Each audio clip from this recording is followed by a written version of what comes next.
அனைவருக்கும் வணக்கம். அரசு மேல்நிலைப்பள்ளி மஸ்னகுடி, நீலகிரி மாவட்டம்.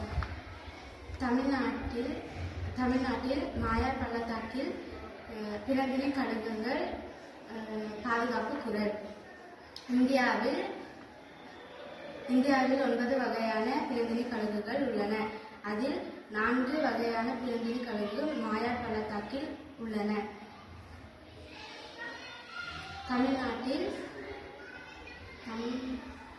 தமிழ்நாட்டில் பிறந்தினி கழுகுகள் ஒரு காலகட்டத்தில் அதிகமாக இருந்தது. தற்போது குறைந்து காணப்படுகிறது. மாயார் பள்ளத்தாக்கில் அதிகமாக பிறந்தினி கழுகுகள் காணப்படுகின்றன.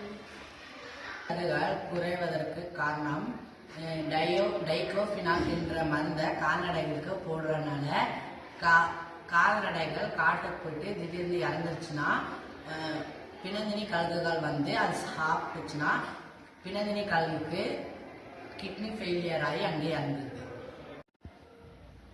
பிணந்தினி கழுகு வந்து நம்ம இயற்கை சமநிலையை பராமரிக்குது. அதனால நாங்கள் இயற்கை வனத்தை வச்சு அதை ஒரு படத்தை வரைஞ்சி மக்களுக்கு விழிப்புணர்வு ஏற்படுத்துவோம். Save nature, save culture.